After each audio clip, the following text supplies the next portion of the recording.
Hello students, आज हम कक्षा 12वीं की पूरक पाठ्य पुस्तक वितान का पाठ अतीत में दबे पांव का भाग 4 शुरू करने जा रहे हैं। इससे पहले हम देख लें इसमें हमने क्या पढ़ा था। इसमें हम मोहनजोदड़ो हड़प्पा सभ्यता की संस्कृति के बारे में पढ़ रहे हैं, जो कि लेखक एक यात्रा कर रहा है और वहाँ यात्रा के दौरान वो जो चीज़ों को देख रहा है वो हमारे साथ साझा कर रहा है। देखिए आगे लेखक ने हमें क्या जानकारी दी है कि गढ़ की चार दीवारें लांघ कर हम बस्तियों की तरफ जब बढ़ते हैं तो गढ़ के मुकाबले छोटे टीलों पर बनी होती है। मतलब गढ़ जो कि बड़ा सा किला होता है, जो कि शायद राजा के रहने का स्थान माना जाता है, अगर वो उससे आगे बढ़ता है लेखक तो वहाँ पर छोटी छोटी बस्तियाँ बनी हुई है जो कि छोटे टीलों पर बनी हुई है, इसलिए उनको नीचा नगर भी कहते हैं। और खुदाई की प्रक्रिया में टीलों का आकार धीरे धीरे घट जाता है और कहीं कहीं पर वे जमीन से जा मिलते हैं, मतलब बिल्कुल जमीन के बराबर हो जाते हैं। इन बस्ती के कुएं लगता है जैसे मीनारों की शक्ल में धरती छोड़कर बाहर निकल आए हैं, मतलब इतने ज़्यादा नीचे धसे हुए होते हैं। और पूरब की जो बस्तियाँ है वो रईसों की बस्ती है, मतलब पैसे वालों की बस्ती मानी जाती है। हालांकि आज के समाज में पूरब की बस्तियाँ पैसे गरीबों की बस्तियाँ मानी जाती है और पश्चिम के अमीरों की मानी जाती है, लेकिन वहाँ पर पूरब की जो बस्तियाँ थी वो रईसों की मानी जाती है, पूर्व दिशा वाली बस्तियाँ। और मोहनजोदड़ो इसका उल्टा था, यानी कि मोहनजोदड़ो में जो बात थी वो बड़े बड़े घर थे, चौड़ी चौड़ी सड़कें थी, ज़्यादा कुएं थे वहाँ पर। और मोहनजोदड़ो के सभी खंडर को खुदाई करने वाले पुरातत्ववेत्ताओं का संक्षिप्त नाम दे दिया गया है, जिसे डीके हल्का क्षितिज काशीनाथ की खुदाई, उसको डीके कहा। उनके नाम पर यहाँ दो हल्के हैं, जैसे डीके क्षेत्र यानी दोनों बस्तियों में सबसे महत्वपूर्ण है डीके नाम की जगह। और शहर की मुख्य सड़क जो जिसको फर्स्ट स्ट्रीट वो भी यहीं पर है और बहुत लंबी सड़क है ये, मानो कहीं पूरे शहर को नापती हो, मतलब पूरे शहर को घूम जाओ उस सड़क में अगर आप घूमो तो। अब यह आधा मील बची है, बाकी तो सब खत्म हो गई है वो सड़क। और इसकी चौड़ाई 33 फुट है। और मोहनजोदड़ो से 3 तरह के वाहनों के भी साक्ष्य मिले हैं, वहाँ पे वाहन भी मिले हैं। माना कि सबसे चौड़ी बैलगाड़ी भी शायद यहीं पर मिली है और सड़क पर 2 बैलगाड़ियाँ एक साथ आसानी से आ सकती है, इतनी बड़ी सड़कें भी थी वहाँ पर। और इस सड़क वहाँ पहुँचती जहाँ कहीं बाजार लगता होगा, क्योंकि बैलगाड़ियों से सामान बाजारों में जाता होगा। इस सड़क के दोनों ओर घर भी बने हुए हैं, लेकिन सड़क की ओर सारे घरों को सिर्फ पीठ दिखाई देती है, मतलब सड़क की तरफ उनके दरवाजे नहीं खुलते हैं, यानी कोई सड़क घर पर नहीं, कोई घर जो सड़क की तरफ अपना दरवाजा नहीं खोलता है, उनके दरवाजे अंदर गलियों में है। और दिलचस्प बात, मतलब सबसे बड़ी बात यह है कि चंडीगढ़ में ठीक इसी प्रकार से 50 साल पहले कार्बुजिए ने इस्तेमाल की थी। इसलिए कहते हैं कि विश्व की विशेष प्रकार की जो वास्तुशिल्प का उदाहरण मिलता है विश्व के प्रसिद्ध शहरों में, उसमें हमारे यहाँ के चंडीगढ़ का नाम भी आता है।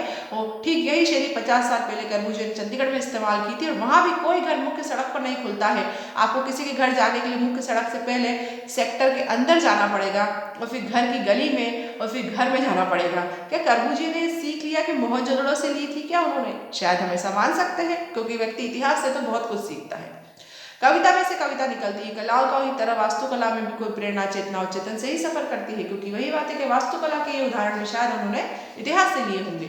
ढकी हुई नालियां मुख्य सड़क के दोनों तरफ समानांतर दिखाई देती, मतलब एक जैसी दिखाई देती है। वहाँ की जो नालियां है वो ढकी हुई है। बस्ती के अंदर भी एक इसी प्रकार का रूप आपको देखने को मिलेगा और हर घर में एक स्नानागार मतलब बाथरूम है।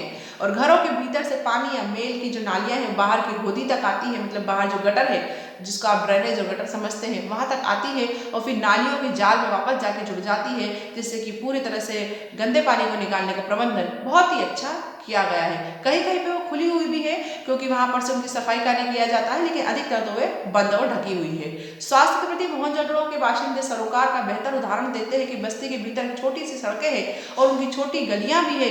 छोटी सड़कें 9 से 12 फुट इतनी छोटी छोटी, इतनी कम चौड़ी चौड़ी सड़कें हैं वहाँ पर अंदर। और इमारतों से पहले जो चीज़ दूर से ध्यान खींचती है वह है कुओं का प्रबंध। ये कुएं भी पकी हुई एक ही आकार की ईंटों से बने हैं। इतिहासकार कहते हैं कि सिंधु सभ्यता, घाटी सभ्यता संसार की पहली ज्ञात संस्कृति है जो कुएं खोदकर भूजल तक पहुंची थी। उनके मुताबिक केवल मोहनजोदड़ो में 700 के करीब कुएं हैं। मतलब ये बड़े आश्चर्य और गर्व की बात है हमारे लिए कि हड़प्पा और मोहनजोदड़ो जैसी संस्कृतियां विश्व में इस प्रकार से साक्ष्य देती है कि जिन्होंने वह विश्व में सबसे पहले कुएं खोदने का काम किया था, भूजल को प्राप्त करने की चेष्टा की थी।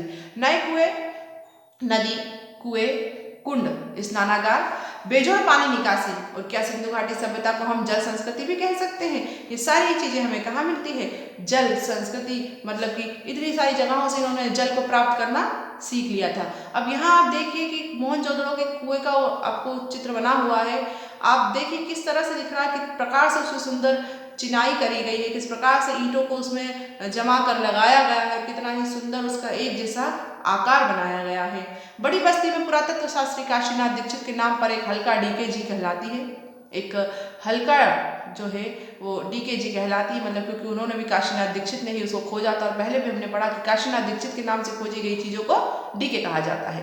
इसके घरों की दीवारें ऊंची और मोटी है, और मोटी दीवार का अर्थ लगाया जाता है कि उस पर दूसरी मंजिल भी रही होगी, तभी तो नीचे की दीवारें इतनी मोटी बनाई गई हैं, है ना। कुछ दीवारों में छेद है जो संकेत भी देते हैं कि दूसरी मंजिल उठाने के लिए शायद यह शहतीरों की जगह हो, मतलब कि जो अपन बांस के सपोर्ट लगाते हैं वो यहाँ पर लगाए गए होंगे।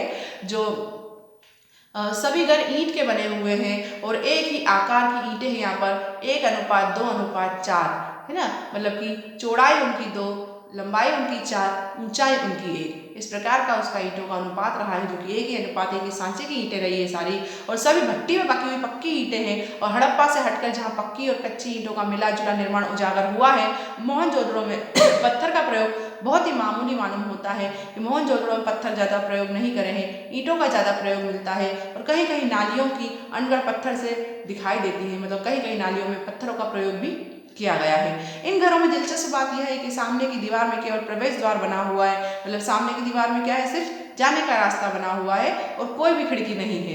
और खिड़कियां शायद ऊपर की दीवार में रहती है, यानी दूसरी मंजिल पर रहती है। और बड़े घरों के भीतर आंगन के चारों तरफ बने कमरों में खिड़कियां जरूर होती है, मतलब जो मुख्य कमरा है, मुख्य जो हाल है, जो जाने का है आपका, उसमें सिर्फ दरवाजा होता है, वो पीछे की गली के रास्ते से होता है, मुख्य द्वार से नहीं होता है ना। और उसमें कोई खिड़की नहीं होती, खिड़कियां ऊपर की मंजिल में होती है, या तो फिर जो बड़े घर होते हैं उसमें बीच में आंगन खुला होकर चारों तरफ जो कमरे होते हैं उसमें आंगन की तरफ खुलने वाली खिड़कियां होती हैं। इस प्रकार का चित्र हमें समझ में आ रहा है यहाँ पढ़ने से। और बड़े आंगन वाले घरों के बारे में समझा जाता है कि वहाँ कुछ उद्यम होता होगा, कुछ बड़ा काम होता होगा, कुम्हारी का काम या कोई धातु का काम होता होगा। हालांकि सभी घर खंडर हैं और दिखाई देने वाली चीज़ों से हम सिर्फ अंदाजा लगा सकते हैं, क्योंकि सत्य बात तो हमें तो पता चलती है जब ये मुख्य रूप से हमें पूर्ण रूप से प्राप्त होते हैं। सारे खंडर घर छोटे भी हैं और बड़े भी हैं, लेकिन सब एक कतार में बने हैं, मतलब एक ही लाइन में पूरे घर बने हैं। और ज़्यादातर घरों का आकार तकरीबन 30x30 फुट, 30x30 फुट, मतलब 30x30 जो आप आज समझते हैं उतना उनका आकार है। कुछ दुगने और तिगुने आकार के भी घर हैं, मतलब उनसे 2 और 3 गुना बड़े बड़े घर भी हैं। और इनकी वास्तुशैली जो है वो कम बेस एक सी है, मतलब एक से उनके वास्तुशास्त्र का प्रयोग किया है इन्होंने। और व्यवस्थित और नियोजित शहर में शायद इसका भी कोई कायदा नगरवासियों पर लागू होता होगा कि शायद सभी को एक ही प्रकार के वास्तुशास्त्र का प्रयोग करके घरों का निर्माण करना है। और एक घर को मुखिया का घर भी कहा जाता है। इसमें 2 आंगन हैं और करीब 20 कमरे हैं, जो शायद जो एक परिवार के लिए होता होगा और एक सार्वजनिक कार्यों के लिए प्रयोग किया जाता होगा दोनों आंगन में से। और DKBC हल्का आगे पूरब में, DKB और C जो उनकी खोज के नाम पर रखा है उसका नाम DK, तो B और C जो हल्का है जगह है वो आगे पूरब में है। और दाढ़ी वाले याजक नरेश की मूर्ति इसी तरफ से एक घर में मिली है, जो कि पुरातत्व शास्त्र का बहुत बड़ा एक नमूना है, बहुत बड़ी खोज है कि याजक नरेश दाढ़ी वाले, मतलब उसको एक राजा की उपाधि दी गई है। उसे माना जाता है कि शायद वो राजा की मूर्ति होगी। और DKG की मुख्य सड़क पर दक्षिण की ओर बढ़े तो 1.5 फरलांग की दूरी पर, 1.5 फरलांग आप समझ सब कूदते हैं ना तो एक फलांग लगाते हैं, जैसे 1.5 फलांग ये अनुमानित दूरी होती है। तो 1.5 फलांग की दूरी पर HR हल्का है, जो उसकी खोज करने वाले व्यक्ति के नाम पर रखा है। और सड़क उसे 2 भागों में बांट देती है। ये हल्का हेरल्ड हरग्रीव्स के नाम पर है। हल्का मतलब समझ रहे हैं कि जगह है, मतलब जैसे सेक्टर है, ऐसे कुछ जगह है, उन्हें हल्का कहा गया है। और ये हल्का हेरल्ड हरग्रीव्स, इसलिए उसका नाम HR रखा है, के नाम पर रखा है। हेरल्ड हरग्रीव्स ने खोजा है इसको इसलिए, जिन्होंने 1924-25 में राखलदास बनर्जी के बाद खुदाई करना शुरू कर दी थी। यहीं पर एक बड़े घर में कुछ कंकाल भी मिले हैं, जिन्हें लेकर कई तरह की कहानियां बनती रहती है। प्रसिद्ध नर्तकी शिल्प भी यहीं पर एक मिला है। जो प्रसिद्ध नर्तकी कांसी की मूर्ति जो मिली है वहाँ पर, जो कि उनके शिल्प कार्य को बताती है और उनके नृत्य संगीत के प्रेम को भी बताती है और धातु ज्ञान को भी बताती है। ये प्रसिद्ध मूर्ति जो है नर्तकी की यहीं से मिली है। और इसके बारे में पुरातत्व मॉर्टिमर व्हीलर ने कहा था कि संसार में इसके जोड़ की दूसरी कोई चीज शायद भी बनी होगी। और ये मूर्ति अब दिल्ली के राष्ट्रीय संग्रहालय में आपको देखने को मिलेगी। यहीं पर एक बड़ा घर है जिसे उपासना केंद्र भी समझा जाता है, यानी कि हम जिसको मंदिर कह सकते हैं, जो भी उपासना का केंद्र हो। आमने सामने की दो चौड़ी सीढ़ियाँ ऊपर की जो मंदिर की तरफ जाती है, जैसे कि वो सीढ़ियाँ अभी तो ध्वस्त हो चुकी है, खत्म हो चुकी हैं, लेकिन वो ऊपर की मंजिल की ओर जाती है। और पश्चिम में गढ़ी के ठीक पीछे माधव स्वरूप वस्त्र के नाम पर VS हिस्सा बना है, मतलब खोज करने वाले व्यक्ति का नाम है माधव स्वरूप वस्त्र और उस हलकारे का नाम दिया है VS। तो यहाँ पर रंगरेज का कारखाना भी लोग चाव से देखते हैं। रंगरेज मतलब जो कपड़ों पर रंगाई का कार्य करता है, उसका कारखाना रहा होगा। और जहाँ जमीन की ईंटों के गोल गड्ढे उभरे हुए हैं और अनुमान है कि उसमें रंगाई के बड़े बड़े बर्तन शायद रखते होंगे, टिकाते होंगे। और 2 कतारों में 16 छोटे 1 मंजिला मकान मिला है। 2 कतारों में 16 छोटे मतलब 1 मंजिला मकान एक साथ बने हुए वहाँ पर मिले हैं। और एक कतार मुख्य सड़क पर जाकर जुड़ती है और दूसरे पीछे की छोटी सड़क पर जाकर मिलती है।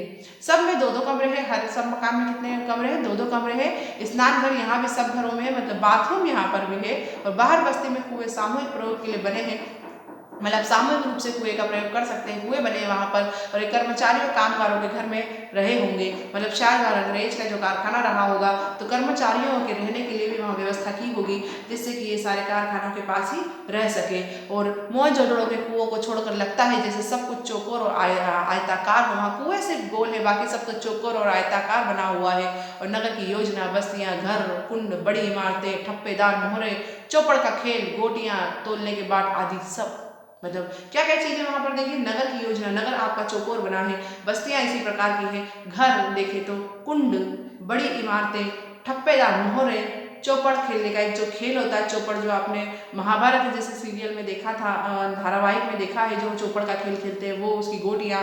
और तोलने की जो बाट होते हैं हमारे वजन तोलने के, 100 ग्राम 500 ग्राम किलो के वैसे बाट, ये सब चौकोर आकार में आपको मिलते हैं। आज के पाठ में भाग में हमने बहुत ही अधिक जानकारी, बहुत ही सुंदर जानकारी जो लेखक के द्वारा हमको दी गई है हमने पढ़ी है। और आगे की जो हमारी जानकारी है इसे हम अगले भाग में पढ़ेंगे। धन्यवाद।